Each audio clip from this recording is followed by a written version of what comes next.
Honest. I mean, let's call it what it is. Some of these guys are too heavy, and they'll be the first to say it. They think heavy is good, but how many 350 plus offensive linemen have started at Georgia that y'all know of?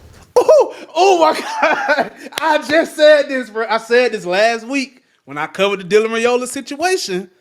I said that. I said, bro, they are way too heavy, bro. Go back and check my comments, bro. Everybody said, you don't know what you're talking about. You don't know what you're talking about, bro. I know what I'm talking about when it comes to these offensive linemen, man. Cut it out. Whoo, I feel vindicated, boy. I'm about to cry, bro. You boy about to be in here crying. Kirby Smart's comments on early signing day for the Georgia Bulldogs. Let's get it. Well, certainly excited today, as I am every day. I think you could hit repeat on every time we've had this signing day press conference because we get our new kids coming in, and I'm really excited about this class. Obviously, it started long before this time last year. We're really confident in our evaluations. We do a thorough job. I think somebody told me on here, I was looking at this before I came out here, I think 24 of maybe 28 or 29 guys worked out on our campus with our coaches. 25 of 28 guys were multi-sport athletes. Oh, hey, y'all heard it. For all those coaches out there that teach specializing and only playing football, stop doing that. Stop doing that. Stop doing that. Letting them boys play basketball, track, baseball, especially for linemen. Linemen, y'all definitely need to be wrestling and swimming. If y'all don't do nothing else in the off season, and I wish I would have did it when I was in high school. I didn't wrestle and I didn't swim. I think that hurt me in the long run. So if you don't do nothing else, you need to wrestle. You need to swim up front. Let them boys play multiple sports. Get them boys out to campus. Let them boys work out in front of these coaches, not just at these camps. Stop sending these boys to these paid camps and get them in front of the actual coaches that do their actual evaluations. Let's go. 13 different states, number one player in maybe 4 or 5 different states. Ooh, they got that boy Justin Williams too.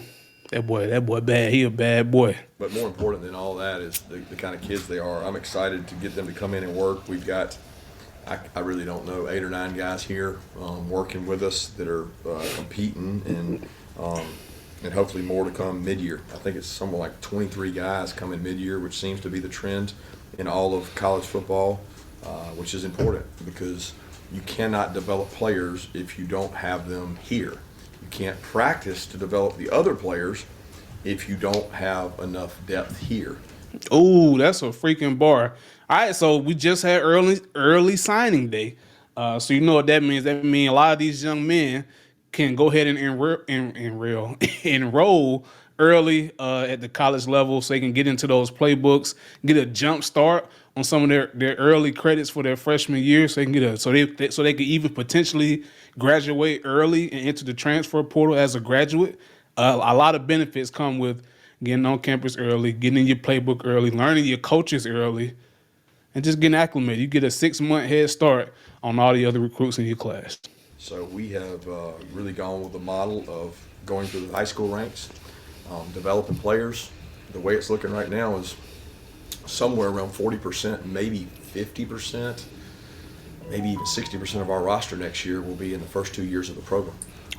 And that's you got to have spring practice, you got to have development to do that. But a lot of credit goes to our staff. Our coaches have done a tremendous job in what is a extremely difficult time. But most of our class was done. I think this might have been the earliest class we've ever had the numbers committed, and really proud of them, and I look forward to kind of indoctrinating these guys into our culture and getting them better. Ooh, indoctrination is a strong word, but I'm not touching that. But I think, and if we being honest, early signing day is really the new signing day because we put the heavy emphasis on Division I football. So early signing day really is the new signing day, and then national signing day is like where coaches go in and they go get missing pieces and stuff like that. So early day is the new signing day, unfortunately. Well, yeah. So I guess that's it. We'll open it up for questions.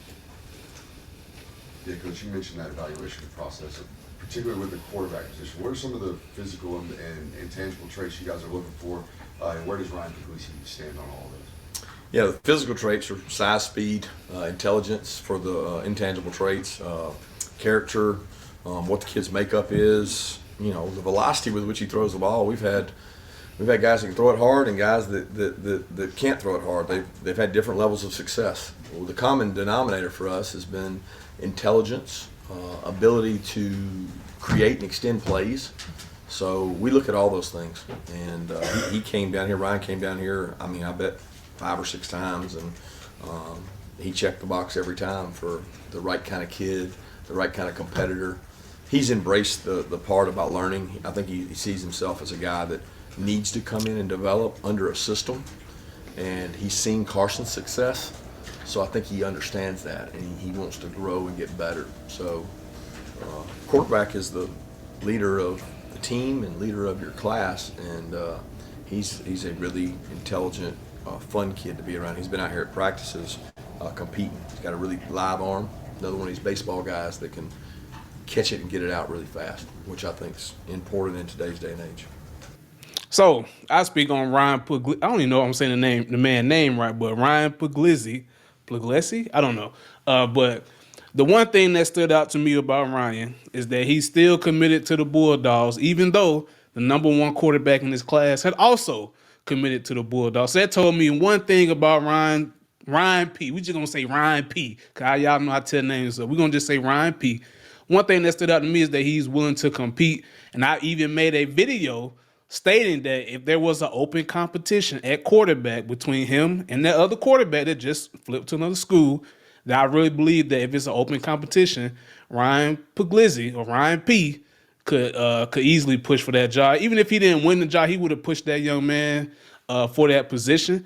And one thing I will say, I don't think Ryan is very mobile.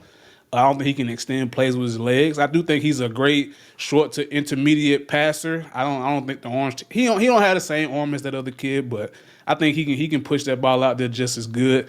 He just don't. Like I said, they 2 different players, man. And if you watch my video, I had the other guy at a tier above, but they both comparable. So I like Ryan P.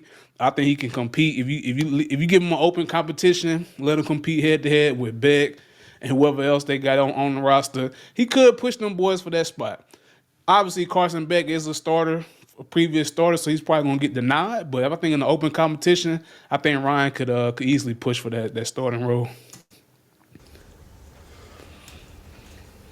Would you say Carson's decision to come back for another year had an effect on the number of quarterbacks you ended up signing today, and do you anticipate signing any more? But just ask the man, do you think Carson Beck coming back is the reason Dylan Raiola didn't sign with y'all today? Just ask the real man. See, y'all need to let your boy come interview some folks, because I'm going to ask the real question. I ain't going to sugarcoat nothing. This man did all that. Just, hey, man, do you think Carson Beck, hey, Coach Kirby, do you think Carson Beck return is the reason that you lost Dylan Raiola? Go. Through the next year. I don't think Carson's decision had any impact on our quarterback recruiting situation. I think there's a lot of independent variables there that we felt pretty good that Carson was coming back the entire time. He's communicated with us. He did his research and certainly had options, but he communicated that he wanted to grow and continue to get better, and so he made that choice. What was the second part of that, Chip? Was whether you would still need to sign another quarterback between now and the next period. Yeah, that's something we have to think long and hard about. Our hard number is 4. We want to be at 4, and we're not at 4. So again, we'll look at our options and see what we can do there. We would like to be at 4, though. That's our goal. Coach, you mentioned the various states that you had the number 1 player in across the board. Was that by design that you wanted to go out of state or expand the reach, or is that just how it shook out this year? No, you go where you go. I mean, you go find the players. A lot of times it's their interest level in us. We don't target states and say we got to get one from this state or that state. I love getting kids from the state of Georgia. If I could sign every kid from the state of Georgia, I would love to do that. I mean, that'd be great. It's not realistic. I mean, it's just not. Some years our state provides us speed, athleticism. Some years it supplies us size, and some years it doesn't have a good don't know what the right word is. It doesn't have maybe a sample size of that position. So you got to go search outside that, and we usually know that long before now. So for the 25 class, we can tell you the strengths of the state. Just like these guys, I call GMs all the time. They're like, hey, this is a great linebacker class, but it's not a great corner class in the draft. And same thing for us in our state. So we know what we got to go out and look for outside that. And you know, we don't look at where you're from. We look at who you are, how you compete, how do you behave when you're here, what do people say about you, what your makeup is.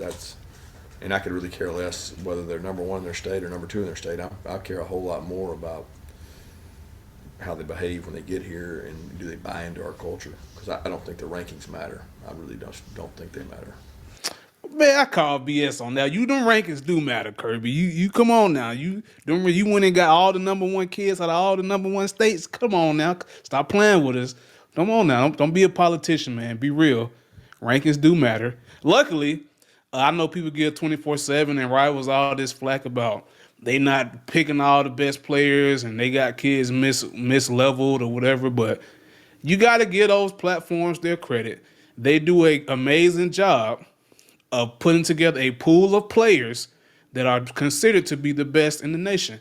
Do they get it all right? No. Do I get it all right at blindsidepro.com? No.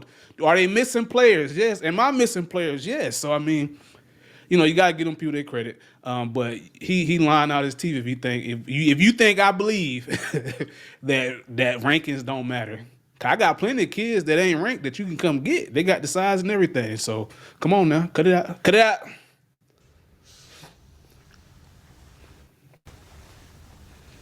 Yeah, what are you getting in the wide receivers you brought in? Nitro Tuggle, Scully White, and if you can talk about him, one Humphrey. I'm not 100% sure if you can yet. Yeah, I think I'm excited about all those guys. Certainly, you know, you build your wideout room through high school. We feel like we should build every room through our high school. But over the last, I guess, 2 to 3 years, we've gone into the portal and been able to get some experienced wideouts. I think that's critical. I do think you can play early in college football at wideout. I think people have proven that. George proved it. AD proved it. Jermaine proved it. They all proved it. You can go out. Dylan Bell proved it. You can go out and play as a freshman. But it's nice to get some SEC experience in the 2 guys we got last year. We need more depth at receiver. It's a position that we're thin at, and that we've got to have enough people to surround Carson with to create weapons. Hey, I'm gonna just take this moment to kind of shout out a kid that I haven't done a video on yet, but best believe you me, it's on the way. His name is he's for Georgia. He's like the number 6 recruit on the Georgia recruiting board. Natarian Tuggle, aka Nitro, and this boy is something special, man. He got like this amazing quick twitch ability. He can reverse the field. He do all the stuff you're not supposed to do as a player. He can get away with it at the high school level because he's just that gifted at the position. So we will. I may move him up the tier. I may move old Nitro up the tier. Haven't done a video on him at all, and I think since he spoke on receivers, I didn't think they took a whole bunch of receivers. Now that I think about it, when I look at it, let's pop over here real quick. I don't see. They got. I think Natarian Tuggle is the best receiver they got in this class. DeMello Jones, he's a receiver corner.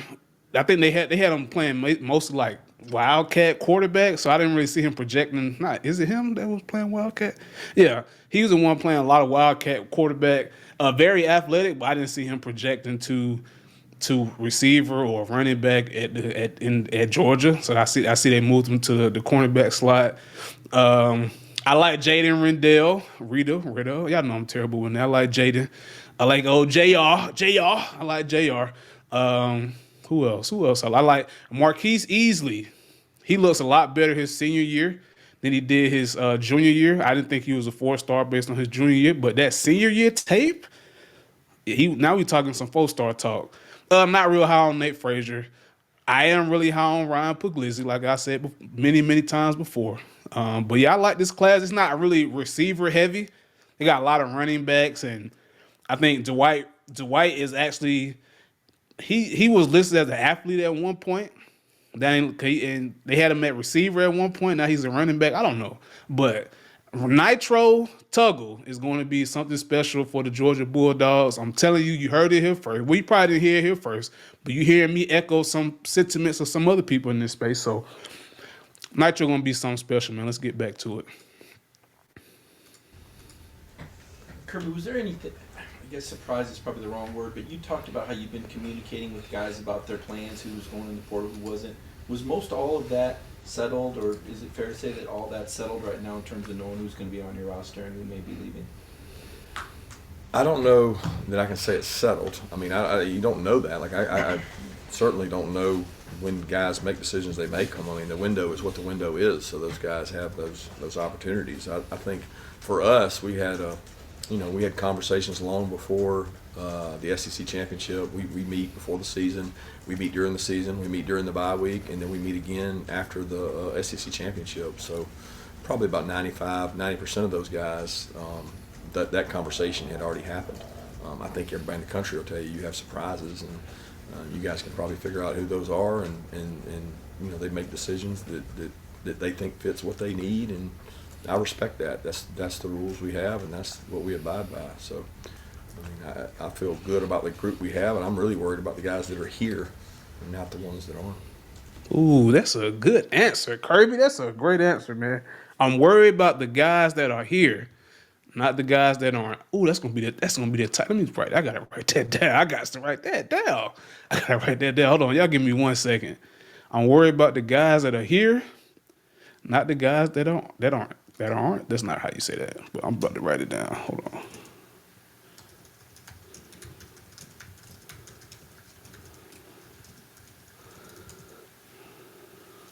Ooh, that's a good title, man.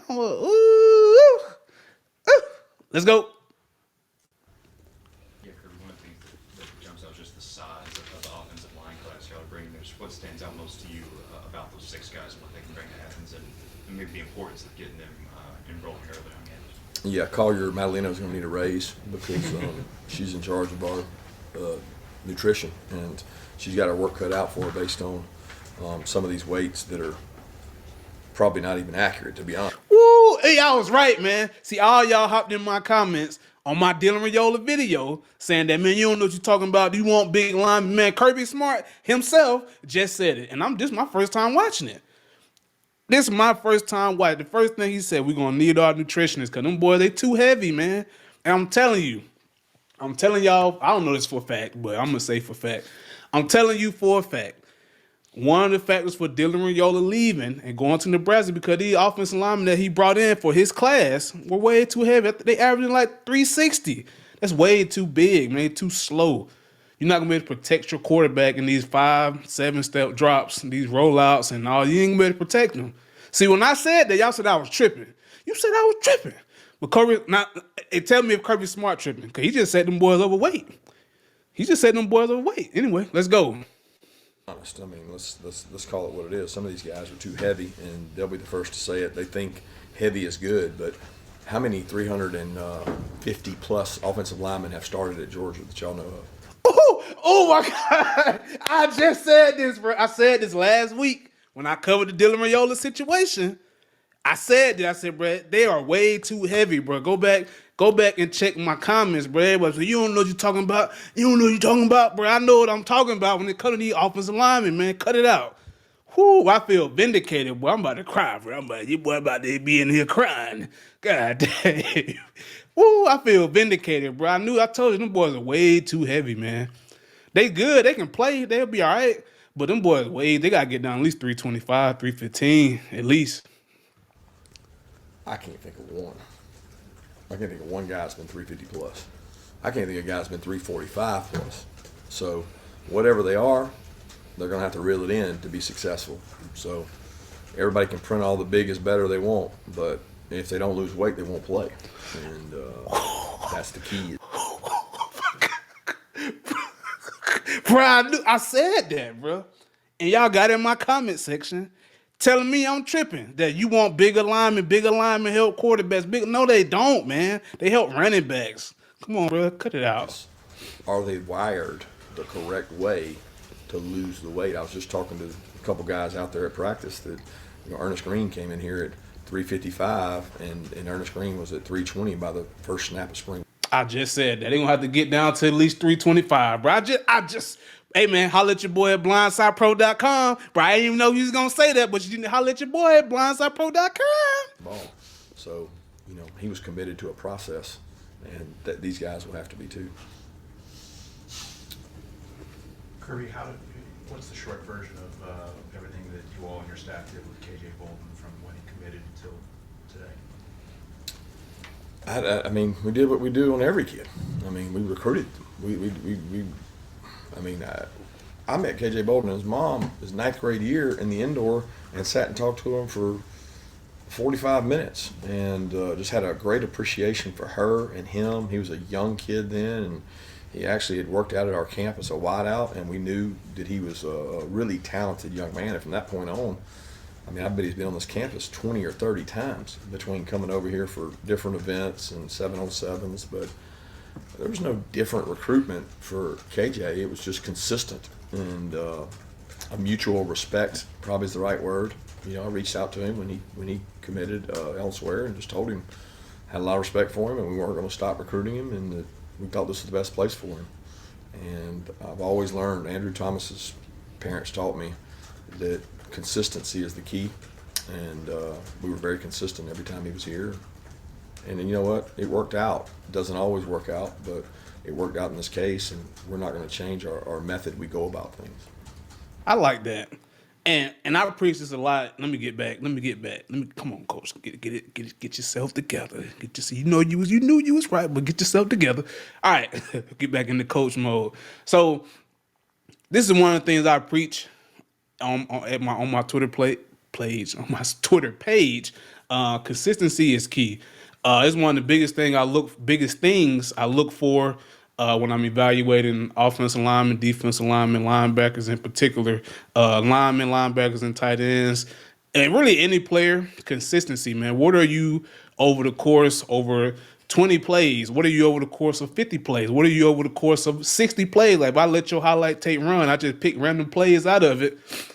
Would you be consistent across the board? I don't do that. I usually take that first 20 and grade from there. But consistency will help you a lot in life. If you can show consistency on film, if you can show consistency in your recruiting efforts on your end as a player, you will see a lot better results versus if you DM a coach one day, he don't respond, and you don't hit that coach up for another 2 years. All right, so if you really want to be somewhere, I was gonna do a little. You want to be somebody? You want to go somewhere? You better wake up and pay attention. I was gonna do that, but this ain't sister act. So, but yeah, if you really want to play for a certain coach, and you really believe, and and your film show that you are a player that could potentially play for this school, then you will put the work in to do it. You will be consistent, and just like you have to be consistent with those coaches, they also in turn have to be consistent with you. So everything need to be reciprocal. Both ends need to give just as much as the other for these relationships to work. Because, like I tell a lot of kids, man, recruiting is all about relationships. Don't let these gurus tell you nothing different. It's all about relationships. I done seen kids with subpar tape, good GPAs, and okay size pull in multiple offers because they were consistent. They built relationship over the entire course of their high school career, and that paid off for them at the end. When the kid flipped, he said, man, I got this 6'5", 280 kid. He ain't the best, and we can work with him, but I think we can bring him in. You're going to be the first kid on his mind. So be consistent on your end, and hopefully those coaches be consistent on their end. Coach, I see looking at the secondary, you mentioned KJ Bolden, a couple of the other guys. A lot of those guys played offense and defense. How important is that to that position in particular? And, just what are your overall thoughts of this group overall? The secondary group? Yeah, secondary. Well, it's fast. They go out and run a 4x1 team and probably win a national event because they can fly. They all got good speed. DeMello's a track guy, can run. Andre Evans can run. Ellis can run. And KJ runs track and can run. They're all four got great speed. They all four have really good length. I think the wingspan on Ellis and those guys is extremely long. They're all tremendous character kids. Like they're fun to be around. DeMello is a fun guy to be around. Those other guys are fun guys to be around. And, you know, they'll have growth to do. They'll have to grow up, but we're in need at that position. We're under our what I call our quota. We're under our quota there, and they're going to get thrust into some opportunities to get to go out there and play and compete. But they all have toughness. They all have speed. You know, I saw KJ play one night. He had a defensive touchdown, a kickoff return touchdown, a running touchdown, and a receiving touchdown. And I don't know that I've ever, you know, witnessed that and seen something like that in person, because he's a dynamic player. I think I was at that game too. And my thing with KJ, I don't think he like shines in any one position. I don't think he shines at. I mean, he shines there. Obviously, he has the talent. But I'm saying, like, I don't think you can say that KJ is he's a legitimate safety. He's a legitimate corner. He's a legitimate receiver. He does all those things well, but he's kind of a versatile Swiss Army kind of kid to me. I think, to me, my favorite player, the kid I think that got the most upside out of those players he named, is DeMelo Jones. He's raw as I don't know what. I think he's still learning football, to be honest. He's just a great athlete. And you can ever hone that athlete in, he could probably be a Ed Reed type safety for you. Like he has that kind of like potential. I don't know if he's gonna reach it. And those are strong words. Compare him to a guy like Ed Reed, especially based on his high school tape. I'm going purely off like measurables, metrics, and what he could be, not what he is on film. But if you could ever hone that skill in, and if he ever get his hands on that ball on defense, he's taking it to the house. I'm telling you, taking it to the house. You mentioned a few surprises in the transfer, the number of players some of the players that transferred. Is there any concern with a large number like that? Is that just the nature of where we're at in college football now, or do you worry about the message it sends that a lot of guys headed out this year? No, I mean, you don't control that. You don't control that. What you do control is who you bring in here. You don't control what goes out. So our messaging has been all along, let's get the right guys in here. And this group we just signed, you know, I'm a lot more worried about the retention. And when I look at last year's class, I think it's 2 or 3 out of last year's class. That would be more concerning for me than, you know, the portal is a good thing. Let's don't make it a negative. If you've been in a program for 3 years and you're not playing, and you don't feel like you're going to play, or you don't feel like you're being developed, and it doesn't look great, you might need to look somewhere else. And that's a okay thing, okay? It's when you're first year and you're doing that, it becomes a little bit, you know, more alarming. Why did you go there in the first place? You never really gave it a chance to grow. So I evaluate the portal based on that, not the total number. I mean, the total number to me it's just not relevant, because of the day and age we're in.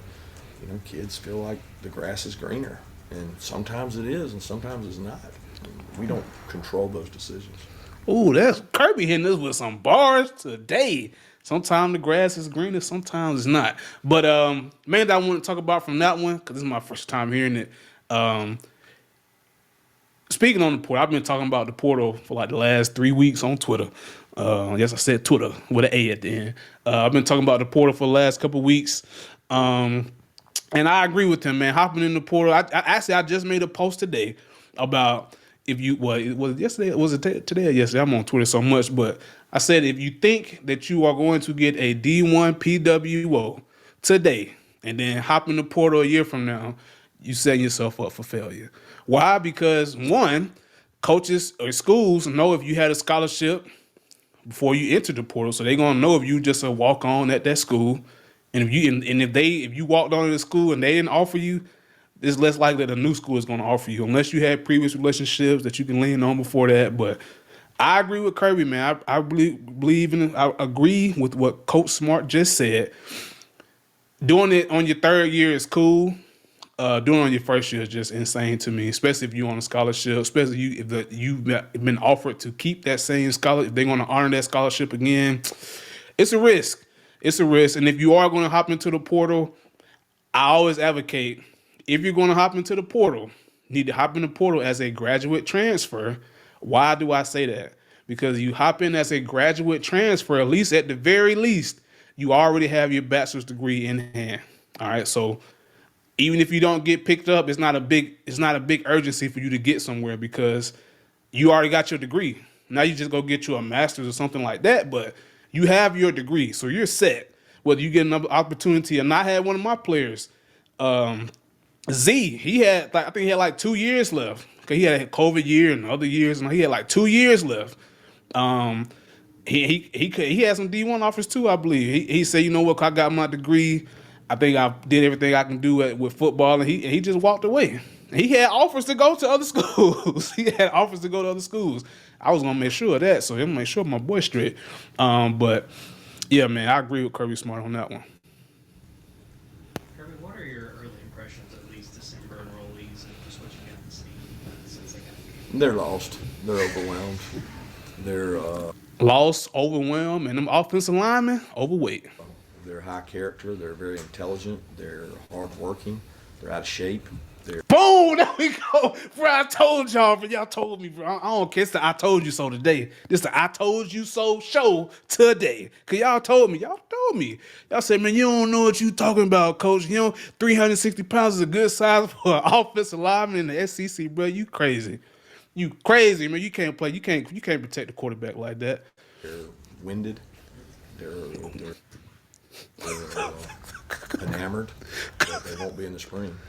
So I can't wait to coach them.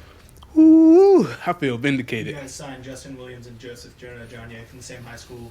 How big of an impact can that have to be comfortable with somebody like that that's in your class, and what stands out to you about those two defensive players? Size. Number one, Joseph, however you say his last name, he gonna have to sit for about a year or two. Justin Williams probably can come in and play right now if he adds some weight. I don't know what Kirby gonna say. That's why I had to cut him off. I ain't want to copy him. Justin Williams probably have to. He could play at 215 if he's legitimate 215. Right, he looks a little light. But if Justin Williams can get up to like 220, he could 225. He can lock in as the middle linebacker right now for UJ. Now Joseph, whatever, I can't say his last name. I think he gonna have to sit for 2 years. That's just me. I could be wrong. But when I watched his tape, when I graded it, he didn't really jump out the screen to me. I'm just gonna be honest with you. Anyway, Kirby, let's go.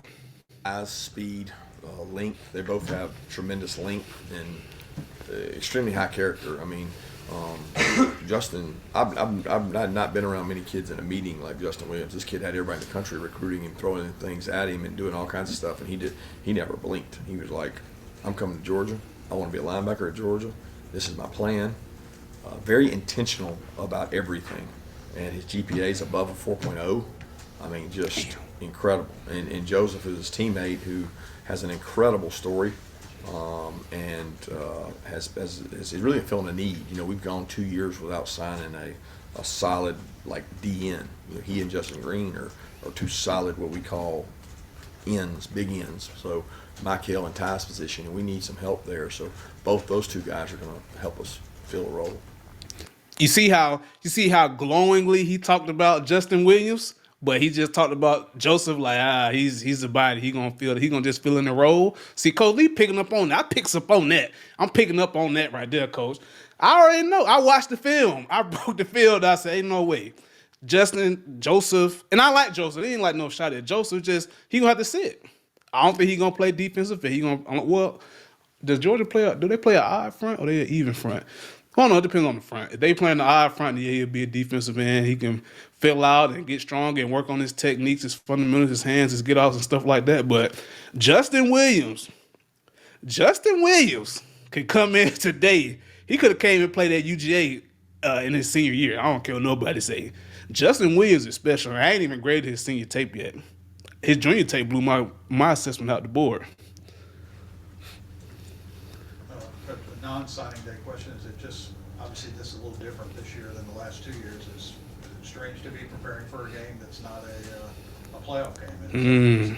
What's that Good question. been like after what y'all did the last 2 years? Yeah, I wouldn't say it's strange to us because we're in the same routine. You know, you could say it might not have the same. We've tried to make it the same sense of urgency, but there's times that you have to step back and look and take a deep breath and say, we're getting these guys better. We're working really hard. We're buying in. The leadership on this team has been absolutely incredible, because what I hear from other coaches about these type games, it's been a nightmare for them. It has not been a nightmare for us. We got dudes out there practicing that this is their last go round, and I've told them the next time that about 15 or 20 of you guys are practicing, you're going to be trying to make a roster, and you only have about 10 to 15 practices to make a roster spot in the NFL. So use these practices to help you make a roster and get better, because the guy you're competing against, he might not be getting to practice for a bowl game. And they want to finish on top. There's a lot of them that want to walk off that field for the last time on the winning side, and there's a lot of competitive character. So it is different, but it's not for like the coaching staff. We're going to go up there and meet and do the same thing we were doing if we were playing the playoffs. It's a routine for us. Hey, guess what? If KJ Bolden, and I made a video about this, if KJ Bolden is a precursor of what's going to happen at the Orange Bowl, hey, we already won, and we probably about to curve stomp FSU. I don't care. I said it. Georgia probably about to, if Georgia about to mud stomp FSU, man. And they I think they filed a complaint to the NCAA about the not being in the playoffs, whatever. FSU, if y'all are legitimately supposed to be in the playoffs, you need to beat the number 6 team, Georgia. That's as simple as that. If you beat Georgia, then you can say, hey man, if we would have gotten the playoffs, we would have won. And I'll bag up off you. You beat Georgia, I'm gonna bag up off you. Kirby, 3 running back class. Dell talked earlier in the year that part of that was getting to scholarship quotas, I guess you would call it. What were you trying to accomplish with this running back class, and what have you seen from the 3 guys that you brought in? Yeah, they complement each other. You know, they're very different. You know, you got the James Cook, Zamir White, the Sony Nick complementary package there, and Dwight's completely different altogether. I mean, he is very unique skill set, very elite skill set, but how we use him will be very important, because he's not, you know, just a normal back. He can do a lot of things. He can create a lot of matchup nightmares, and we don't think he's even seen his full potential. And the other 2 kids are complement each other really well and give us big backs. You know, all 3 of those guys run sub 1,100 meters, which sub 11 is rolling, and they're big, and so we feel really good about those guys. No, he don't. No, he don't. Now, Dwight, I think Dwight, out of the 3 backs they brought in, I think Dwight is probably the has the most upside. But Nate Frazier, stop it. Fast, but I mean, he wasn't even the starter at Mater Dei. You know what I'm saying? And Mater Dei is a powerhouse, and I get it. But, and this ain't a shot at Nate Frazier, just, hey, man, I don't think the running backs they brought in are really like that great. I think Dwight has the most potential, especially like running. Why you put that? Just let him go. Oh yeah, that boy can run. I think there were other backs in the state of Georgia that were better that you could have brought in. And I also think that what's his name, Bo Walker for 2025 is coming to Georgia next year, is a better prospect at running back than the 3 they brought in this year. Now Bo Walker isn't as fast. Isn't as fast as the guys they brought in this year, but I think he's a better running back overall. Phillip is more of a slash player, receiver, running back, slot. Don't really know where you're gonna play him, but Kirby Smart is not high on those running backs. He's not high on those guys. He didn't even say much. Look at his face. He's like, bro, I just told a big bold lie. Look at he lied. I just lied to America. On each year to its own, but you've got some program streaks here with the 6 bowl wins and the 6 straight top 10 finishes. And is there an awareness of the players in terms of maintaining that standard, 1, and then 2? I'd ask you, as far as the portal goes, you've said before, you know, that you'd have to be more aggressive this year maybe than in past years. Is it safe to say that there's still work to be done in these last couple of weeks there in terms of additions? 2 very different questions. Are we bringing up the bowl streak? Probably not. We have talked about the seniors have an opportunity to be the winningest group of seniors ever. The way we've calculated the math, and I don't know if it's accurate or not, but we're 1 away from beating last year's group. So it's really critical to me that we do that. That's a motivating factor. I don't think the streak as much is a factor, because sometimes you don't control that, and they weren't part of some of those games. As far as being active in the portal, it's like grocery shopping. You can't go get groceries unless you know what you have at home, you know, and that's the hardest part of the timing of everything. You know, you say, well, you know what you got on your team. Well, you don't technically, because it's not over. So we have to be careful that we don't get more bottled water than we need. We got to get more bread to match up with our sandwich meat. I mean, we can't go about it that way. You can't go out there and get all this and then you need this. So that's the hardest part, is not knowing. And the really hard part is a lot of the kids you're getting pressured in the portal to make a decision, and they're getting pressured into saying, you know, you got to take this, you got to take that, and the window is just, you know, so wide that it's hard to know what you're going to have. Hey, that's a bar right there, man. Kirby been dropping some nuggets. I can't cover all those. I missed a few of them. But y'all let me know what y'all call in the comments below. But yeah, man, it's hard to. That sandwich reference was that water sandwich meat reference. That was a bar right there. I mean, I'm saying, like, you can't.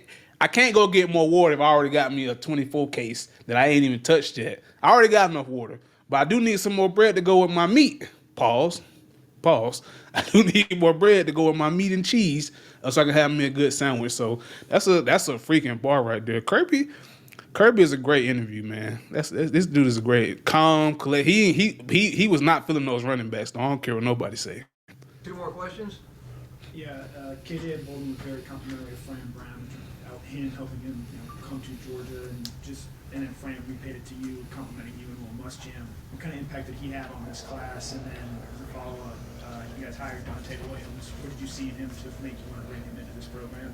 Yeah, Fran was unbelievable. First of all, he came here with a purpose. He told every kid he recruited he wanted to be a head coach. He said, I want to be at Georgia until I'm a head coach, and I want to be a head coach. And if I get to be a head coach, then I'm leaving Georgia. But I'm going to leave Georgia in a better place than I found it. And he did everything he said he was going to do, and we did everything we said we were going to do in terms of preparing him for that and giving him a pedigree of a national championship and a way to run the program. So it was a very smooth transition. He communicated very well to the guys he helped recruit, but it wasn't like he lied to any of them. He told them all. Every one of them said, yep, he told us when he got a head job he was going to go. And he said that, you and Coach Muschamp were going to be in the secondary with us. And so then we went out and looked for what we needed, and we really built. We said we want somebody that can develop and teach corner play, because Coach Muschamp and I work hard with the safeties, and we want somebody that can form relationships like Fran. And Fran was a very relationship-driven person. He spent a lot of time communicating with kids, not just KJ, but a lot of kids, and he formed solid relationships, and we wanted somebody that could do those same things. And Dante has proven he can do that, and he's a really good football coach. On those players that Fran recruited, what stands out to you about the corners, specifically Ellis, because I know those two had a long relationship? What stands out about Ellis?